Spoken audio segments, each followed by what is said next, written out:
కోల్కత్తాలో ఒక డాక్టర్పై అత్యాచారం చేసి దారుణంగా హత్య చేసిన సంఘటనపై బాపట్లలో ఎస్ఎఫ్ఐ కార్యకర్తలు తీవ్రంగా ఖండించారు.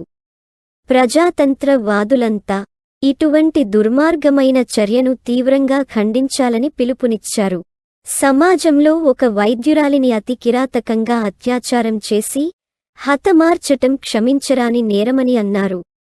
కలకత్తాలో వైద్యురాలి హత్యపై ఎస్ఎఫ్ఐ జిల్లా కమిటీ తీవ్రంగా ఖండించింది.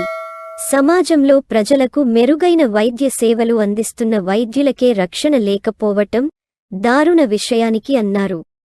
ఈ సంఘటనకు కారకులైన వారిని కఠినంగా శిక్షించాలనే డిమాండ్ చేశారు.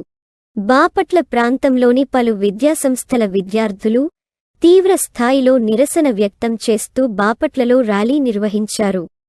అనంతరం పాత బస్టాండ్ వద్ద మానవహారం ఏర్పాటు చేశారు.